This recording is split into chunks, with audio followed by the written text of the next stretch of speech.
Let's start today's session of IFRS. Today, we'll be looking over IFRS 11, that is joint arrangements. Now, as the IFRS adoption process has been recently completed in most of the entities, there are most of the entities are basically surprised and mm, they are very startled about the new IFRS that have been in the implementation, like IFRS 10, 11, 12, 13, that is fair value measurements, IAS 19, employee benefits. All of these, the reason being because they have introduced new models of classifying, measuring, and accounting policies that you will have, that an entity will have to follow once it comes under the IFRS implementation. So let's start with IFRS 11. IFRS 11 is a new standard and it supersedes IAS 31, that is interests in joint ventures, and SIC, that is SIC 13, that is jointly controlled entities and non-monetary contributions by ventures. The primary goal behind this new standard was to arrive at an accounting treatment which accurately reflects the true nature of the economic interest that is held by an entity in any other entity. What is the economic interest behind your investment in the entity? What are your interests? Are you have you allocated your investment to that particular entity with the purpose of profit, or with any just investment, or what are your exact interests? That is the reason IFRS 11 is a new standard, and it has got new frameworks of accounting that have been included.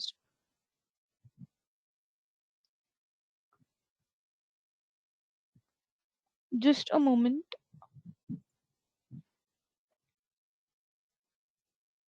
I suppose the slides were not visible because I was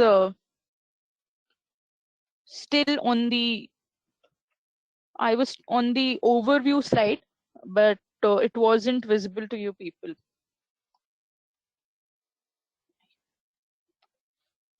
Okay, so this is the overview slide. I had just changed from here.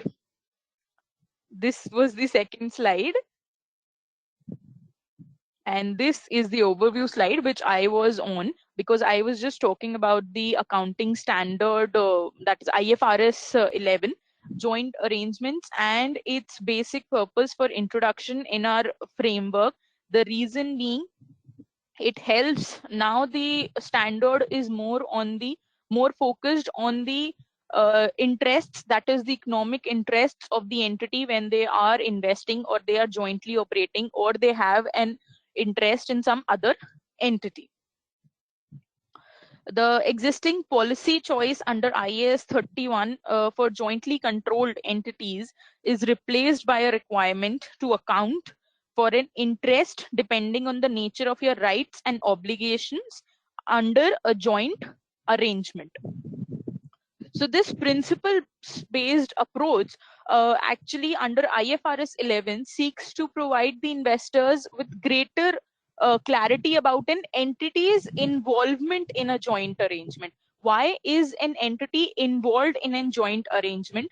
That is the more focus, and that will actually be more clear to your financial statement, or the users of your financial statements, your investors, your stakeholders. Now it will be more clear to them, as in why is this joint operation, joint arrangement has taken place, and what are the benefits we are arising from that.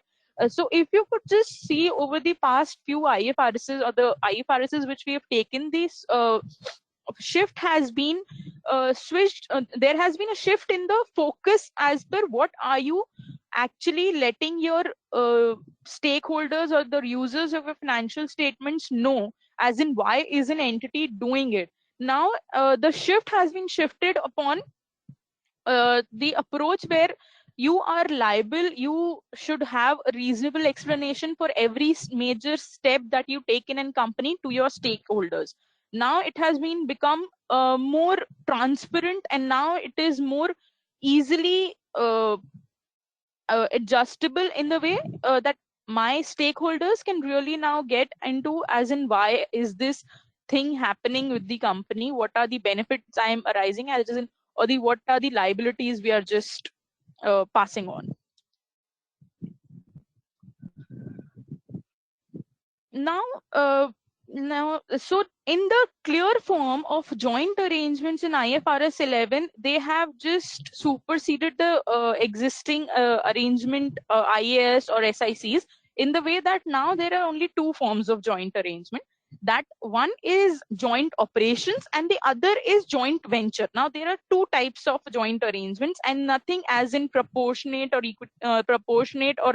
proportionate consolidation or something that used to happen before in the past.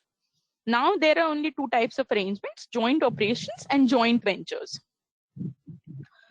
And hence this is the way how my accounting options will be taken up. What accounting option will I choose when I am accounting for my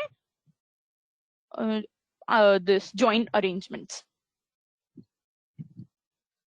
Moving on to the next is the principles and definitions. I am just saying moving on to the next really, because if my slide and whatever am I speaking does not goes with your screen visibility on your screen, just let me know in the chat box.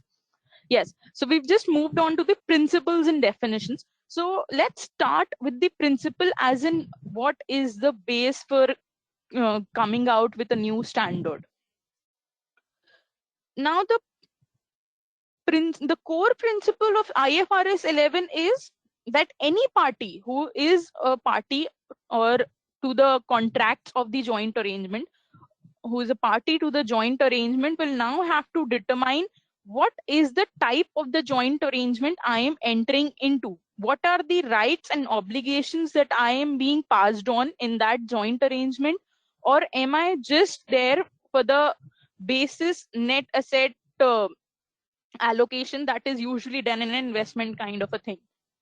So what is the how are my arrangements arranged? How is the contract flows? How does the contract flows? That has been now the core principle of IFRS 11. What does your contract say? What is your contract passing on to you? Is it only passing on to you the benefits, or is it also providing you the obligation for the liabilities? What are my contract's legal terms? That is now the core the whole scope, the core principle of my IFRS 11. That is the essence of IFRS 11, we can say. As in, what does my contract on paper do I have? So the principles that are actually set in IFRS 11, in simple words, if I let you know, is that when a party has the rights to the assets and the obligation for the liabilities, I have the right over the assets of the joint arrangement, and I also have the obligation for the liabilities that the joint arrangement is holding. Then it is a joint operation, and the assets and liabilities shall be recognized by the parties of the arrangement. But when the parties of the arrangement just have the interest in the net assets of the whole arrangement, then the arrangement will be classified as a joint venture. And joint venture is actually accounted as per my equity method of accounting under IAS 28, that is investments in associates. So joint venture, because now joint arrangement is classified as either a joint venture or a joint operation. Joint operation accounting policies, frameworks, treatments are actually provided by IFRS 11. And when we start it in the framework of joint venture, when I'm looking down at joint venture specifically, if my arrangement is a joint venture, then it is subject to an equity method of accounting, and that is looked upon by IAS 28, investments in associates. Now let's come down to the definitions. If I just divide my whole IFRS 11 into the main cores, into what we do actually need to look upon is One is basically why we have just come up with IFRS 11, that we took it in the overview. What are the now basic principles, as in what is the essence? And then if I just go through the definitions only, I get the whole crux of the whole IFRS 11, because IFRS 11 has actually defined all the terms that are useful in my joint arrangement, be it the joint venture, control, operation. There are various terms that have been actually defined under IFRS 11 that makes it very easy to understand, and very less scope of judgment and rational thinking is required, unlike the other IFRSs. Now in IFRS 11, I have the definition. If it fits, then it is that type of an arrangement. If it does not, then I do not need to apply my own rational thinking as to my personal judgments. Whole expert knowledge does not needs to be inculcated into that. It is very fairly given. This is an arrangement, this is a control, this is operation, this is venture. So IFRS 11 has been one of the, let's not say the easiest, but one of the very less time taking in understanding terms.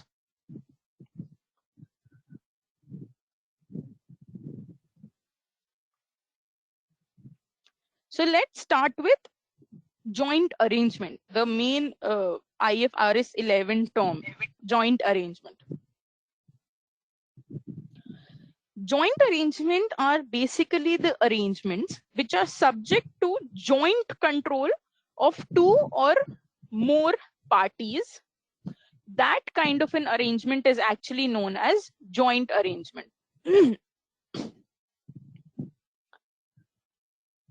So my joint arrangement is basically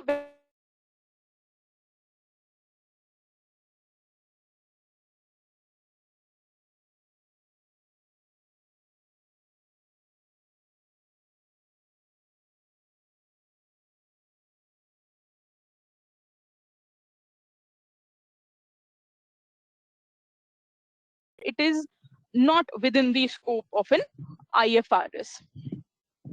So the main crux when I am deciding for my joint arrangement is, the first question only provides me with, there are two questions that I need to ask. The answers, if are yes, then it is a joint arrangement. If no, then it is outside the scope of an IFRS. It may fall under any other IFRS scope, but it is not covered under IFRS 11. So the first question that I'll be asking is, does the contractual arrangement give all the parties control of the arrangement collectively? Do all the parties or the group of the parties have joint control over the arrangement? Is my arrangement controlled by almost in a collective manner by all the parties who are party to that contractual agreement? If the answer is yes, then I shall move forward. If it is no, then then the arrangement, whatever is the kind of a contract, it can be a contractual arrangement, but it is not covered within IFRS 11. It can fall under any other IFRS or may not be falling under any IFRS, but it is not an IFRS 11 judgment scope. The second thing, after I've agreed on the first one, is the decisions about the relevant activities as in which we had seen under IFRS 10, requires the unanimous consent of all the parties that collectively control the arrangement. Unanimous consent is the point where my consent has to be unanimous. All parties to the contract should be consented on that decision. That is unanimous consent of all the parties that collectively control the arrangement. When all the parties, there are four parties to the contractual arrangement, and if all four agree on that decision, then it is a joint arrangement. If only two parties are required to be sorry, if only two or three parties out of four are required to take decisions on the relevant activities, then it do not fall under IFRS 11. If only one party has the if only one party has the power to take decisions, then it is IFRS 10. Then it is a parent subsidiary relationship kind of a thing. but it is not IFRS 11. So all four parties, if I have four parties to an arrangement, then all four parties must agree unanimously to the decision that is taken upon the relevant activities. And as I have told you in the starting, a joint arrangement can be of two types, joint venture and operation. We'll be looking into that joint operation and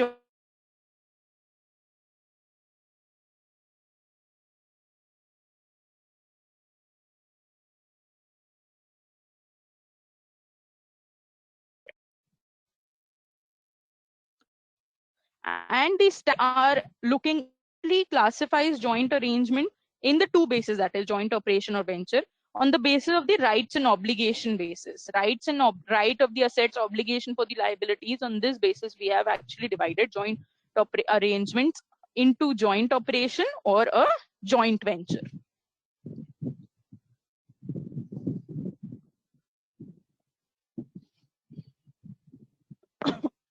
Sorry. Now, coming to joint operation. IFRS 11 has actually classified my arrangement into joint operations or joint venture. A joint operation, any joint arrangement rather, in which parties to the joint operation have the direct right to the assets, where my parties have direct right to the assets and liabilities of that joint arrangement, then it is termed as a joint operation. And joint operation parties are known as joint operators. So this is the base where this is the deciding factor. Rights to the assets, obligation for the liabilities is the deciding factor, whether it is an operation or whether it is a venture. So joint operation is basically when I have rights to the assets, obligation for the liabilities. Rights to the assets means if joint operation or the joint arrangement falls less of any asset or cash, or let's say anything, the party shall be providing it to him, providing it to the arrangement. And if the arrangement is unable to pay back the debts, giving an example, then the obligation falls upon the joint operators to pay it back to the third parties. This is what we mean by right to the assets and obligation for the liabilities.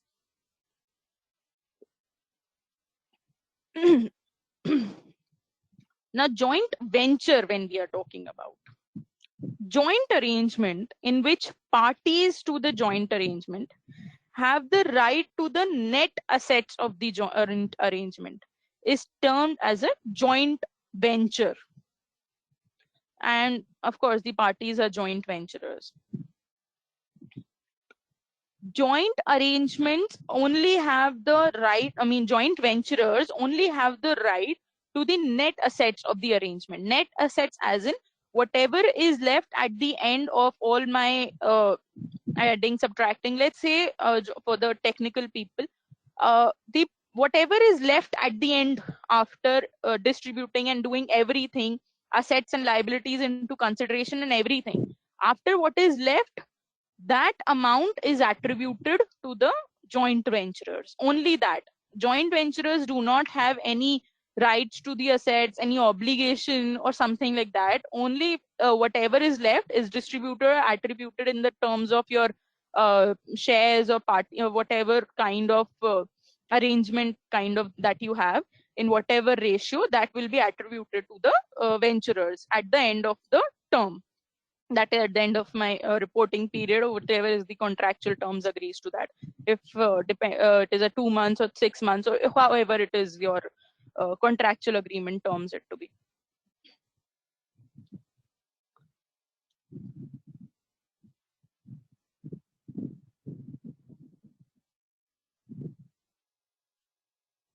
Now, when I am looking, there is one thing under joint arrangement, that when I am looking at joint operation and joint venture, the things that I need to keep in mind is what is the formation of the arrangement, as in what is the format and what are the technicalities that are involved, and the legal form, contractual terms, other relevant circumstances, and so on. These are the things that needs to be kept in mind when I am deciding for the operation or a venture.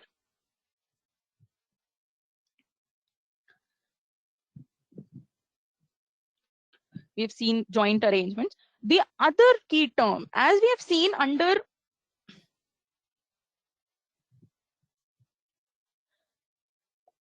here, there is a term that is being highlighted under joint arrangement is joint control. The term that has been highlighted is joint control. Joint control is again a key term that has been highlighted by the IFRS 11. Like IFRS 10 had power and control. Similarly, IFRS 11 has a term of joint control. So joint control is something that needs to be understood very properly, and there should be no confusions regarding your joint control basis, because if there is no joint control, any one of the parties controlling, then it doesn't supposed to be a joint arrangement. It is either a parent subsidiary or an associate or whatever kind of an arrangement it can be, but it is not a joint arrangement that falls under the scope of IFRS 11. Like in December 19, let me just provide you with the definition, then we can just see one or two examples. Yes, joint control is actually, it is a contractually agreed sharing of control by two or more parties, which require independent consent of each party sharing the control when decisions about the relevant core activities are actually taken. In joint arrangement, what happens is no single party can control the joint arrangement independently, and a party sharing joint control can prevent any of the other party from controlling the arrangement on individual basis. So this means that everyone has a vote and every vote matters. You can just take it in that way. Joint control is democracy. Every vote matters. For the technical people who do not get into the so much technicalities of the financial, joint control is basically everyone has the right to vote and every vote matters. This is what is the crux of the simple point of joint control. Let me help you with an example. In a real life, if you might be knowing that in December 19, Reliance Industries and British Energy, BP under the name GeoBP, entered into a financial fintech, fuel joint venture. It considers fuel trading and power stations, fuel stations, and aerospace fuel energy, etc. So in that is actually 51% Reliance Industries, and GeoBP will be holding 49%. Now let's say the contractual term says that only 51% rights are required, or 51% voting rights are required for any entity, for any party to the joint venture or joint arrangement to take the decisions. Now in this part, Reliance Industries is actually controlling the Reliance GeoBP joint arrangement. They've actually entered into a joint venture. So in that part, they have named it as a joint venture because the contractual terms might be like 75% of voting rights, etc., are needed for a joint arrangement or any relevant activities and decision making, etc. But I'm giving an example. Let's say the contractual arrangement says that only 51% are rights are required for any party to make decisions regarding the arrangement or the relevant activities of the arrangement. In that manner, Reliance Industries only will be the controlling part of that whole arrangement. So that will not be called as a joint arrangement. The reason being, one party is controlling the other. If even there are two parties to the arrangement, both are independent, they can have independent decisions, both will be having a vote, there shall be a unanimous consent on the relevant core activities, and they shall jointly control, jointly can take a decision, and any one of the party can stop the other person also from making the decision. So this is what one vote and every vote matters kind of a thing under joint control is. This is one of the real life example. Now, since it is saying that they've entered in the joint venture, so there must have been a joint control term of maybe 70-75% decision making power should be required, something like that. I'm just assuming it to be that.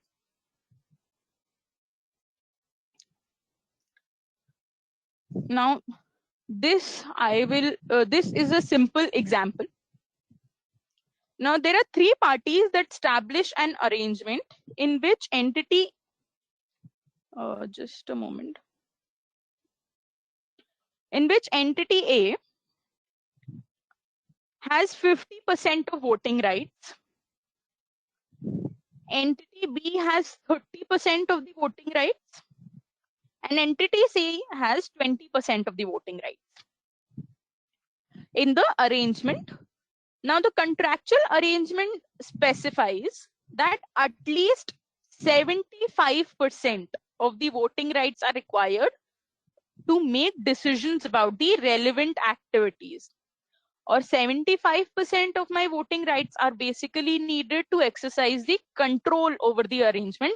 Control over the arrangement means to take decisions about the relevant activities. So now in this case, A has 50%, B has 30, and C has 20. So none of them can individually control the arrangement, and no two of them also cannot suppress the third on terms of voting rights required to take decisions on my relevant activities. So all the three must unanimously, all the three votes are important for any decision to take place in the joint arrangement. So this is what we need, we say it as a joint control. Now let's take the example. If the ownership percentages were 50, for A owns 50%, B owned 25%, and C owned 25%. So no joint control will happen.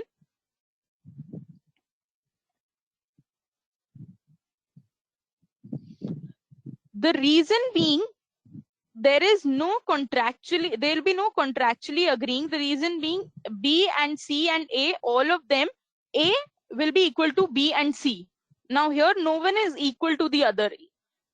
But if 25% were owned by B and C owned 25% respectively, then in that case, no joint arrangement would happen. The reason being, the parties to the joint arrangement will not have joint control. Now, this would have been a kind of a simple investment in the arrangement. This could not be said as a joint arrangement because there is no joint control, because A will be equal to B and C.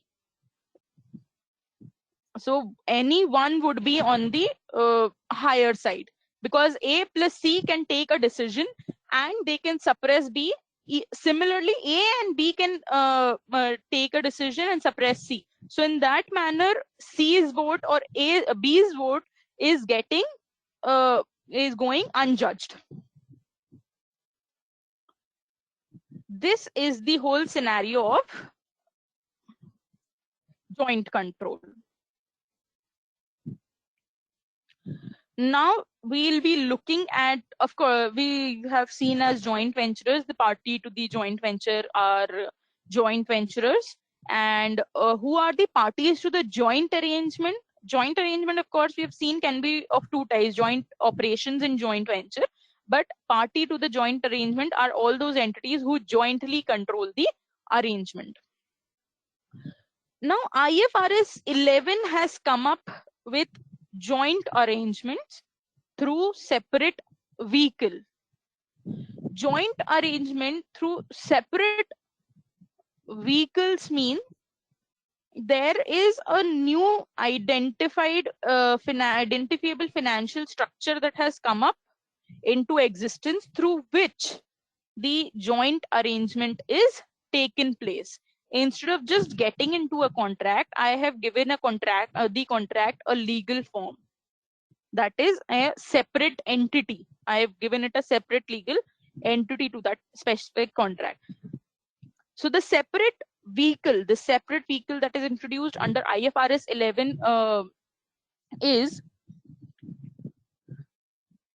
Separate vehicle, let's understand what is a separate vehicle. Separate vehicle is defined as a separately identifiable financial structure that will have separate legal entity or entities recognized by any statute, regardless of whether those entities have a legal personality. So now my contract that I was getting into has come up with a separate legal entity. Now it is a separate entity in the terms of a statute or in terms of law. That is actually known as a separate vehicle. When my contract comes into existence, into a being, let's say, when my contract comes into a being as a separate legal entity, that is known as a separate vehicle, through which usually the joint operators or joint venturers control the joint venture.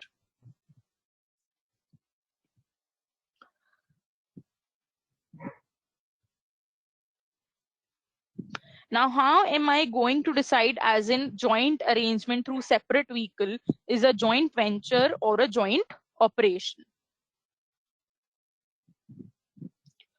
The classification of this, the whole classification of my separate vehicle, uh, joint arrangement through separate vehicle, classification into a joint operation or a joint venture actually depends on certain classifications on certain key areas, like the legal form of the separate vehicle.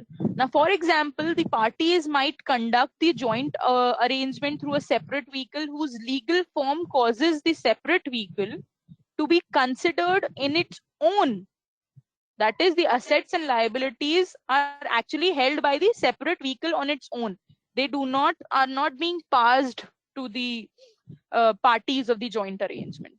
In such case, assessment of the rights, obligations that are conferred upon the parties by this legal form that has been given to the separate vehicle depends on that.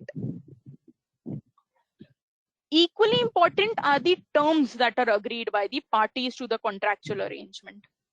And of course, other relevant facts, as in the prima facie facts and other circumstantial evidences, are also need to be judged at the time when I am controlling the joint arrangement through a separate vehicle, so as to classify it as a joint operation or a joint venture.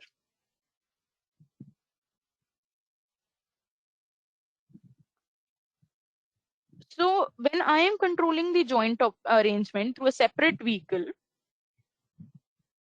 if the rights if the rights to the net assets of my separate vehicle only that are being passed to the parties, it is a joint venture, which is similar to the usual joint venture format of joint arrangement. And when the rights to the assets, obligation for the liabilities relating to this arrangement, that is relating to my separate vehicle, are passed on to my parties of the arrangement, then it is a joint operation. So in any kind of normal contractual arrangement also, joint operation is when I have the rights to the asset and I oblige for the liabilities. And if I have just the right to the net assets, whatever is left at the end, the part of that, then I am a joint venture to the party, to the arrangement, joint venture party to the arrangement, be it a separate vehicle or a normal contractual arrangement.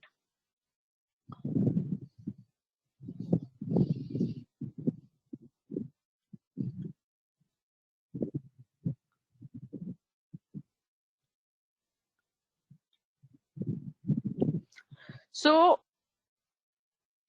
now these are the basic deciding factors as to how will I decide that if a separate vehicle is being constructed and that separate vehicle, whether that separate vehicle arrangement that has been created, whether it is a joint operation or a joint venture.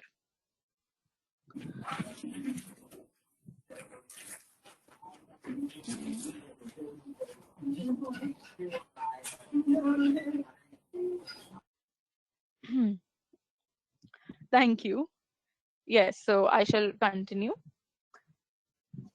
Now, the deciding factors are that how is my arrangement structured.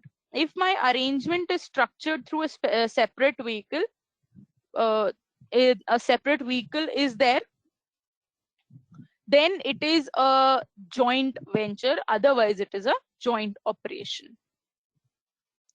Now, does the legal form confer direct rights to assets and obligations for liabilities to the parties of the arrangement, which is equally same which you usually have under joint venture and joint operation? Rights to the assets, obligation to your liabilities, facts and circumstances through which I am directing the rights of the assets, where I am obliging through the by the liabilities of my arrangement. All of these needs to be considered when I am considering a joint venture or a joint operation, which is equal in a normal joint operation or a venture also, or through a SP, that is a separate vehicle also. So that is the same. The deciding factors remain the same when I am doing it through a vehicle or on a normal terms, just by an arrangement on paper.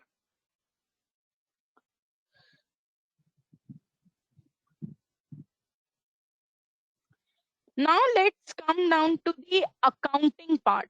Now, as I had already informed you in the starting, joint operations are something that are looked upon by IFRS 11 specifically. Joint operations accounting are specifically looked upon by IFRS 11, because joint venture and associates accounting are joint venture accounting is done in terms of equity method of accounting, that is looked upon by IAS 28 by separate investment in associates, and presentation in IAS 27, that is separate financial statements. So joint venture is looked upon by 28, 27 both, and joint operations accounting specifically is being provided to IFRS 11. So IFRS 11 actually provides that the joint operator, the parties to the joint operation, should recognize, in relation to the joint operation, of course, recognize its assets, including its share of any assets held jointly, the liabilities to the joint operation, including its share of any liabilities incurred jointly, its revenues from the sale of the joint operation, the share of the revenue from the sale of the output by the joint operation, expenses also. So all of these, that is expenses, assets and expenses, income, assets, liabilities of its particular share, that is whatever is the 20%, 30%, 50% on based on your revenue generation, or what based on the expenses incurred for a particular operation, for a particular operator, whatever can be your deciding factors of just bifurcating this amount. But all of these needs to be recognized by the joint operator. Recognized as in you shall be accounting it for under your statements. If I am a party to a joint operator, I have a I have a joint arrangement, and I am a party to that joint operation or a joint arrangement, then I am going to account for my share of assets, liabilities, income, expenses into my statement also, as if they were my own.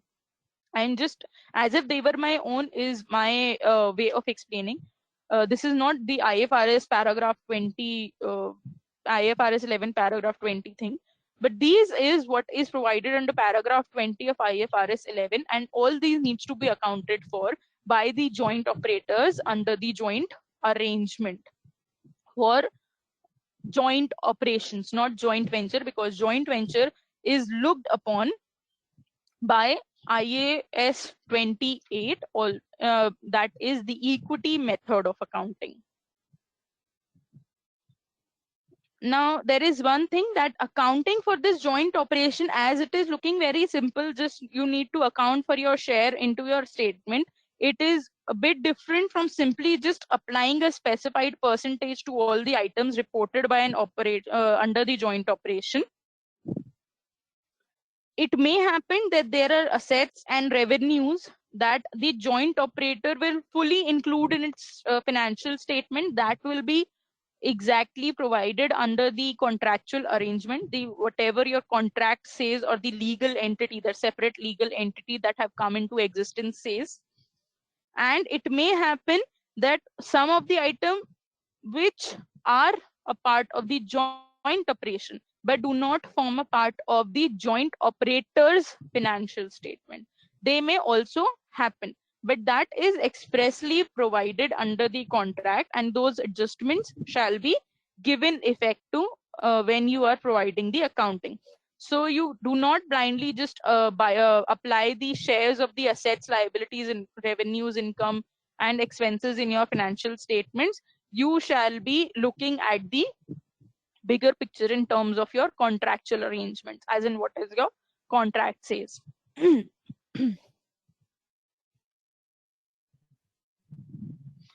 Now, these are, of course, some of the accounting exceptions that I was saying, but I'll again remind you that JV, that is the joint ventures accounting, is done by equity method, and it is covered by IAS 28, that is equity method of accounting, investments in associates. That is the way of accounting for joint venture.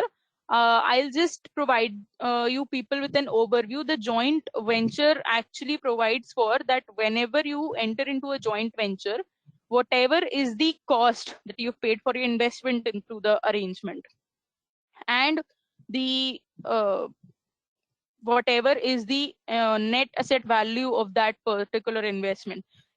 Usually it is more, so you incur a goodwill under, so whatever goodwill that you have incurred by taking a share, you actually add it to the cost of investment rather than showing it as a goodwill and amortizing it. You just add it to the cost of investment, and in further subsequent years you debit the investment cost whenever you incur any profit or loss.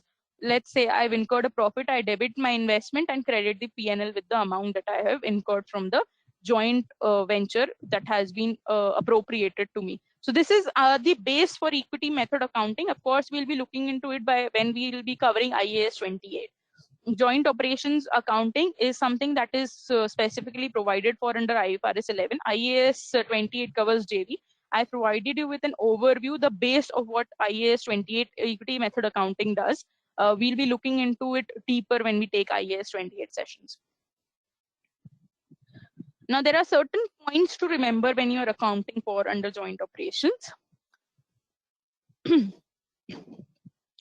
Like gains and losses that result from transaction with a joint operation are only recognized only to the extent of other parties' interest in the joint operation. Whatever is the other party's interest in the joint operation, only then you can, until that part, you can just recognize the gains and losses. Whatever is the share, only to that amount. Beyond that, maybe if I've incurred so much loss that it is going to provide me with a negative amount in my joint operation appropriation, I cannot bring it down to negative amounts. I can only make it either zero. I cannot take it up to negative amounts. And similarly, gains also in that similar manner. And one more thing, if there is an entity, the joint operator purchases an asset from the joint operation, the transaction between a joint operation and the joint operator, the let's say my separate vehicle and the joint operator. So in that case, I'm not going to recognize any gain or loss until I am reselling that asset to a outer, that is third party. And it may happen that, let's say, I have 3 lines of business. I have 3 lines of business. The third, A, B, and C. Now, the line of business B, I want it to control it with another entity. So in that manner, I have simply contributed my existing full line of business as a joint operation with some other entity. So now my line of business B, let's say I am into FMCG products. I am producing soaps and all of these. So that line of business that produces or manufactures soap, I have put it as a joint operation between my entity and some other entity. So I can also contribute that line of business, a total running business operation, and make it a joint operation also.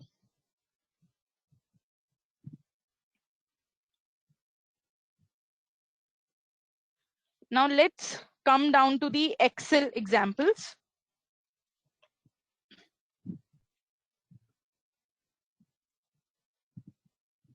Yes. Now this is the whole scenario of this case is that there is an entity A that is actually a joint operation. We have seen the separate vehicles. So entity A is a joint operation between X and Y. There is an entity X and there is an entity Y, and they have created a separate legal entity, and which is actually a joint arrangement in form of a joint operation between X and Y. And both the entities have 50% interest in entity A, and all the relevant decision making activities that are done which under entity A are actually done unanimously.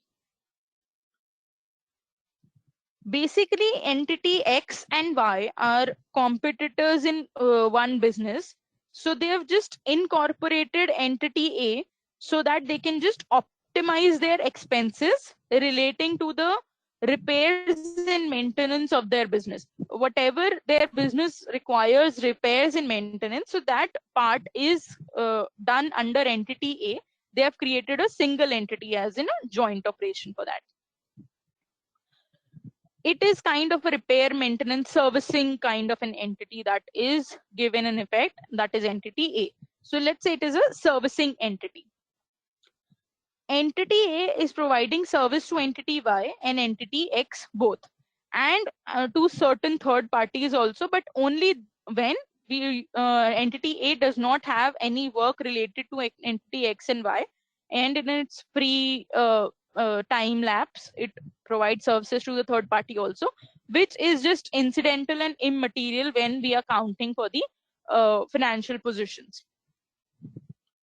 Now, expenses that are allocated, expenses under this joint operation are actually allocated to both entities on the based on revenue. Whatever revenue is generated from both the entities, that is X and Y, expenses also are allocated in to both entities on that ratio only. And there is one more information that is given, that entity A just directly not attributes the income to A and to X and Y, rather it distributes it in the form of dividends. Now this is the income statement.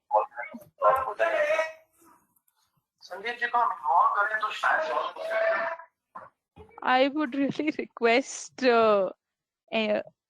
anyone who has just unmuted their mic to please mute it back.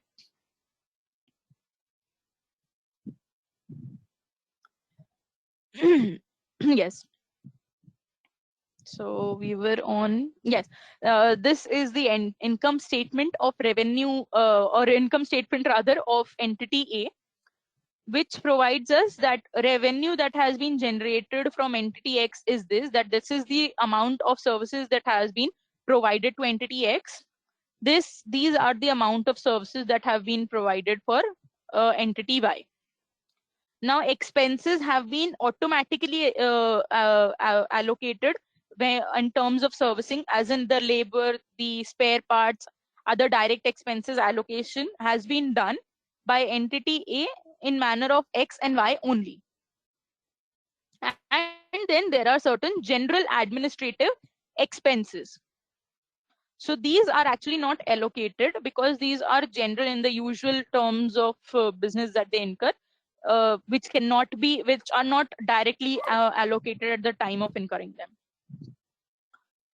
This is what my income statement of entity A looks like. Okay. So this is what my entity A income statement looks like. And these were the facts that were already provided to us. Now moving down to the financial statements allocation of entity X and Y.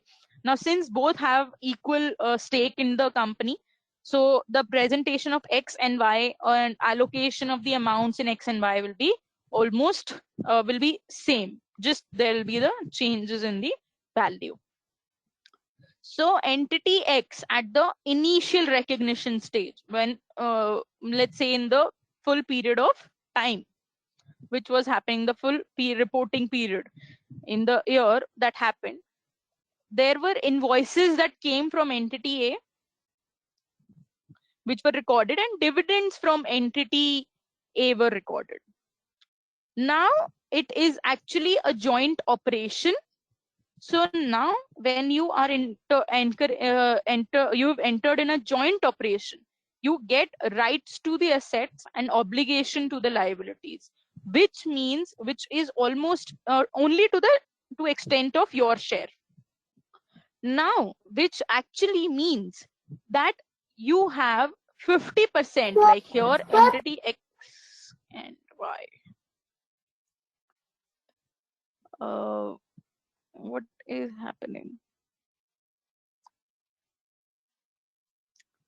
Yes, I would again request everyone to please check your mics. If they are not muted, just mute it, because it might at times create interruptions. Yes, so I was, yeah, let's start with the start because I just dropped where I was. At initial recognition in the prima facie, I've got invoices from entity A, and at the end of the year, it has provided me with dividend. This is how the initial recognition looks like. On that calculation, my net income is actually. Okay, thank you.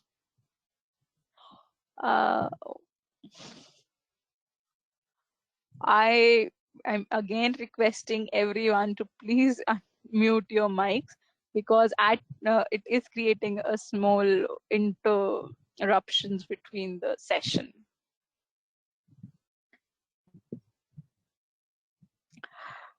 Okay. I suppose that IFRS 11 adjustment I was on. Yes, IFRS 11 adjustment says that now, since you have the rights to assets and your liabilities obligation that you have, because you are into a joint operation, so now it is almost equal to you have done a business and you have incurred expenses, income and losses. So I am going to reverse this invoices, because you do not invoice it. Just a moment, please, just a moment.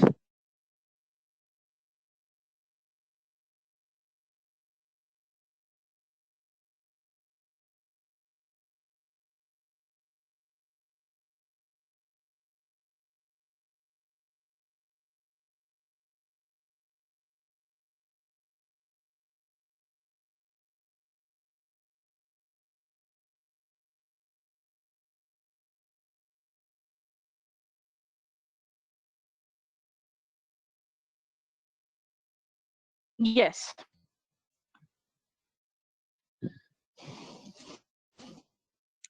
So yeah, let me just continue. And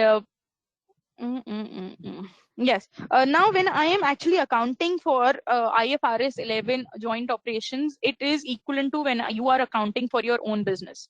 So you're gonna reverse your invoices and dividends, because you do not provide invoices to your own company and you do not incur dividend from your own company.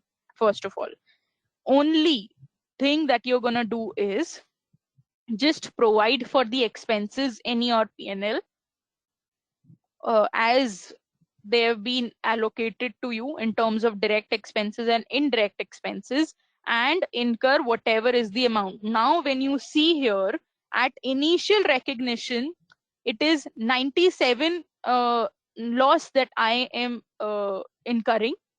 And similar is the effect over here when I am just writing down my expenses. So there is actually no change in the amounts of my financial statements in terms of my financial statements.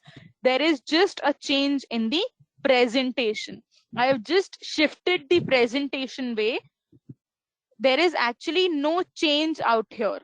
So I've just shifted the presentation way. I have accounted for the expenses here, which has turned down to a 97 loss amount in my statement. So there is no difference in the statement that has occurred. After I have given effects to my IFRS 11 adjustments, no difference that has occurred in my financial statements amounts.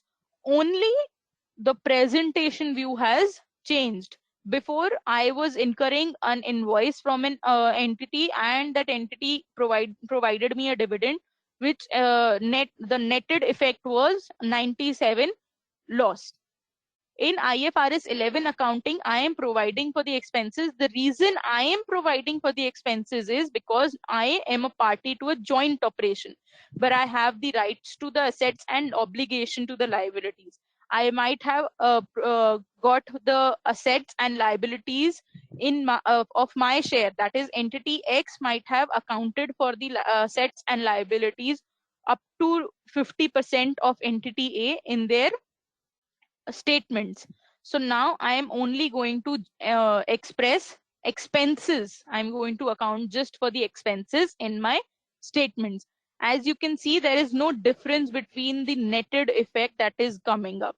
There is only change in the way of presentation. 103 are not required by IFRS 11 joint operation operators are. Reason being, you are having rights to assets and liabilities. That means it is just like your own you are doing uh, or rather generating revenue or from your own company. So you do not provide invoices to your company, and you do not take dividends from your own company. From your own entity, you do not take dividends. That is the reason these do not fall under effects of IFRS 11. Only the expenses had provided a effect under my IFRS 11 presentation statements of the entity X, and similar will be the entity Y calculation. And general administrative expenses that were provided, that expenses allocate to both entities based on the revenue. They are allocated, general administrative expenses have been allocated on revenue ratios 5:4. That is, it was 100:80. So 5:4 ratio is the allocation done for general expenses. Sorry. So this is how basic accounting for the happenings of my joint operation looks like. These are the things that I will have to account for, only the expenses. I am not accounting for the invoices and the dividends. The reason being, you do not get a dividend from from your own company, and you do not raise invoices to your own company. That is the main reason this has not happened. The rest, you book the expenses that actually you have occurred. You're going to account it in the way as if you have incurred these expenses. There, and you can see again, there is no difference between the netted effect. As I've told you that IFRS 11 is joint operation treatments and everything are usually very one of the most simplest to understand in terms of all the IFRSs that have come up in the recent years. So this is one of the easiest ones, like best out of the lot, let's say. Any questions? You can just type it under the chat box. And now we are going to take another example. Now this says this is one of the prominent ways where there is a joint operation that is already going on. let's say there are 2-3 companies that are already having a joint operation, and now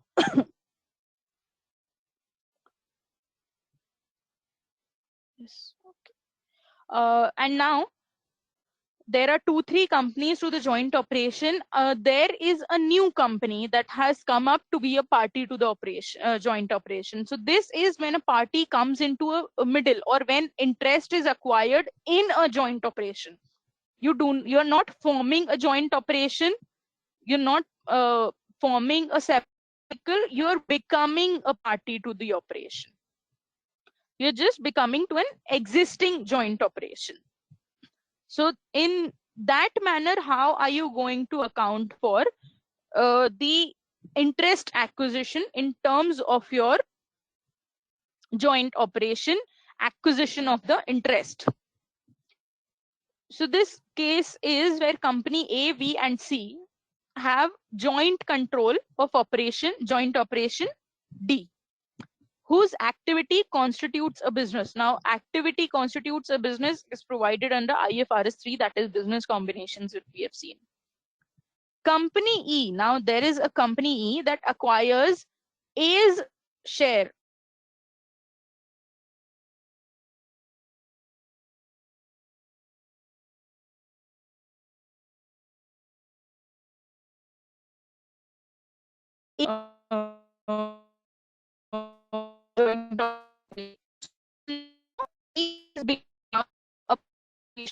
Existing joint wasn't from come up the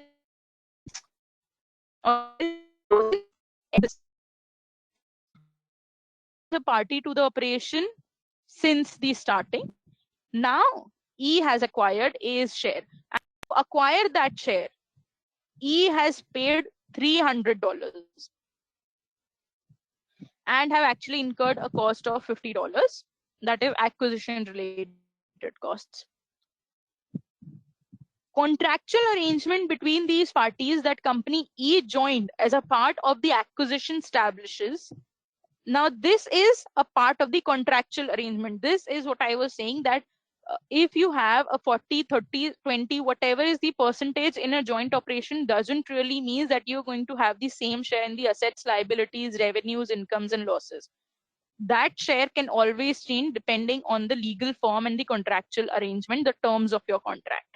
Here, the terms of the contract says that the company E's share that has been acquired by company E in several assets and liabilities differ from the ownership interest in joint operation D.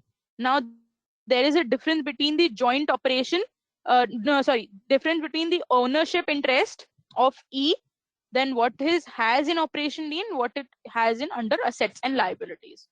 This is the table that provides company E's share in the joint operations D. As you can see, the PPE, E has 40% of the ownership under joint operation D. But the percentage of ownership in property, plant, and equipment is 48%. Intangible assets is 90%. Accounts receivable, inventory have 40, but retire benefit obligations have only 15%. Accounts payable have 40, but contingent liability have only 56%. So now the contractual term says that the ownership in terms of assets and liabilities and ownership in terms of acquisition is different. There is a difference between the interests acquired and the assets and liabilities.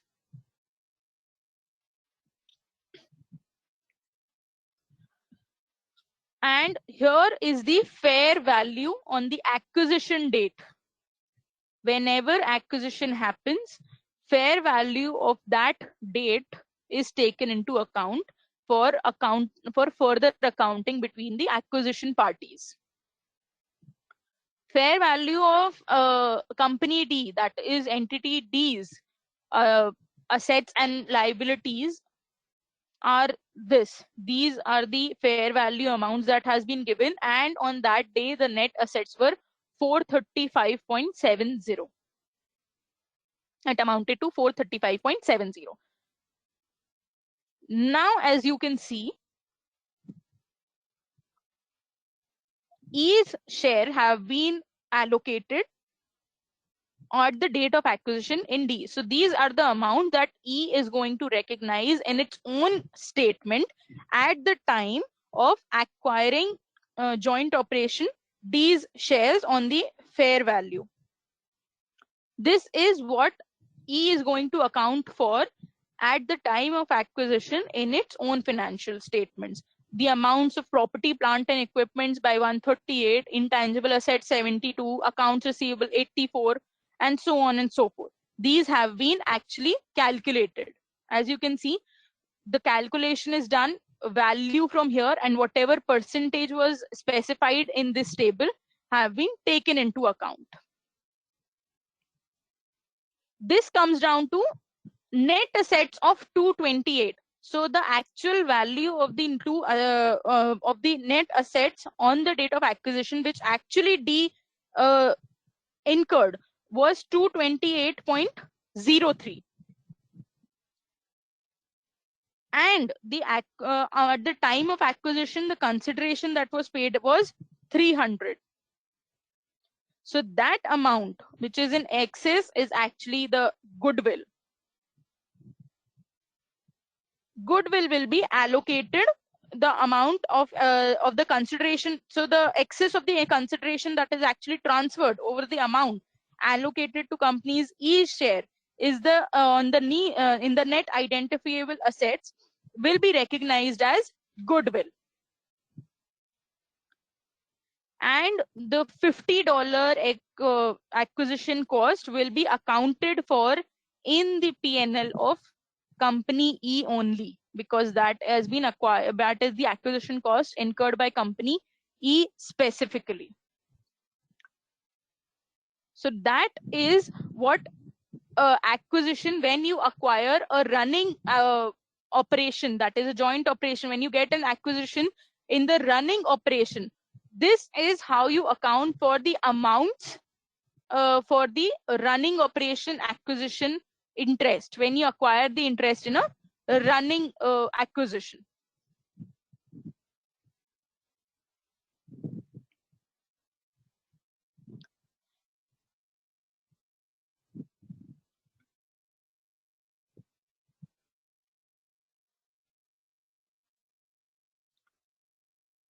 I have moved to the presentation slide.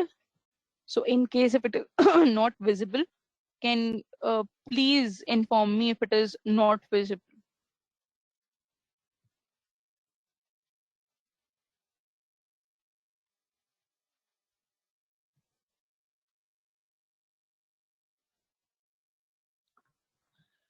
Now there is a case study that I have actually gathered so that you can get a very clear format of joint venture and joint operation difference, a separate vehicle that has been created for the purpose of joint operation and joint venture. So this one says that there are two companies whose business are the provision of many types of public and private construction services. Set up a contractual arrangement. There is a contractual arrangement to work together for the purpose of fulfilling a contract with the government for the design and construction of any road that was there. The contractual arrangement determines the participation shares, the way they share, the way in which the A and B is going to participate, and establish joint control of the arrangement, the subject matter of which is the delivery of the road. Now the parties that set up a separate vehicle, that is an entity Z, that will get into a contract with the government through which the arrangement is going to give its form of constructing the road for the government and so on.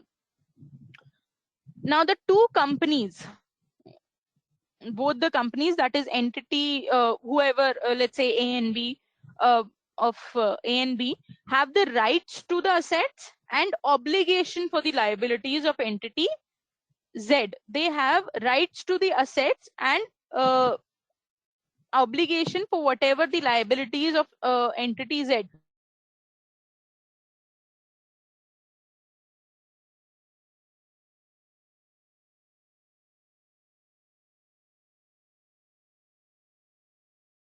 If obligation that if some amount is not being paid or something to the government, or some obligation, some compliances have not been fulfilled, so that shall be followed back. I mean, that shall be pulled on by A and B. This is what is meant by right to the assets and obligation. Now, the right to all the assets needed to undertake the activities of the arrangement are shared by the parties on the basis of the participation share of the arrangement. The parties have several and joint responsibility for all joint operation and operating and financial obligation relating to the activities of the arrangement on the basis of their participation shares in the arrangement. Profit and loss, whatever will be the result of the activities of entity Z, will be shared on the basis of the participation shares. So now this kind of an arrangement that has happened is actually joint operation and not a joint venture. The reason being, rights to assets and obligation for the liabilities are there to A and B, that is actually passed on by entity Z. Though the joint arrangement is carried out through a separate vehicle whose legal form does not confer separation between the parties and the separate vehicle, this is reinforced by the terms agreed by the parties in their contractual arrangement, which state that A and B have the rights to assets and obligations relating to the arrangement that is conducted through the entity Z. So whatever is the arrangement between entity Z and entity the government, for which the entity Z will be working, if something happens, good or bad, if there is an economic interest, that economic benefit that is generating, or entity Z does not fulfills the requirements of the contract, and if some debts arises due to that, A and B shall be liable to pay that debts. Though it is a separate vehicle, it has a separate legal entity, but A and B shall be paying off that debts depending on the participation shares, because the contractual arrangement says that the participation shares are the base for your uh, differentiation, that is ratio allocation. This is again another example. There were real estate companies and have set up a separate vehicle. The purpose was to operate and acquire and operate a shopping center. That was the contractual arrangement between the parties, was that they will acquire and operate a shopping center. So entity X was came into being. That was a separate vehicle for entity to the party that were operating the shopping center. Now, the main feature of entity X legal form is that the entity, not the parties, has the rights to assets and obligation for the liabilities relating to the arrangement. So now entity X has its own rights and obligation to the liabilities. The two real estate companies that have created the separate vehicle do not, rather are not liable for whatever good or bad entity X does. Entity X is itself liable for the assets and the obligations that it is creating in the way of doing business. Now, these activities, the activities for that entity X will be looking upon are the rental of retail units, managing the car park, maintaining the car center and its equipment like lifts, and uh, building the reputation, customer base for the center as a whole, and so on and so forth. These were usual the shopping center things that happen. Now, entity X owns the shopping center. The shopping center is actually owned by entity X and not the real estate companies that have created the separate vehicle. The contractual arrangement does not specify that parties have any right to the shopping center also. So this has been expressly provided under the contract. Parties are also not liable in respect of the debts, liabilities, or any obligations of entity by. The parties have the right to sell or pledge their interest in entity X and not any assets or something. They have the right to sell and pledge their interest. That means two of the companies, one can back off and sell its interest to any other entity who can become the party to the operation, like we've seen in the last example. You can sell your right, the entity can sell its right or pledge their interest. Now the only thing that parties receive out of this entity X is the share of the income from operating the shopping center in accordance with its interest in entity X, whatever is the terms of sharing, 20, 30, 50, 70, whatever is the percentage that they have. In that percentage, they will be taking the income.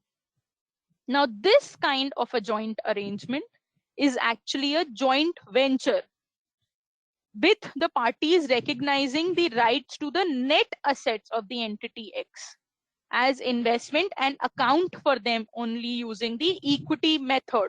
This is a separate vehicle that has been created, but it has its own rights, and hence it is joint arrangement in terms of a joint venture and not an operation.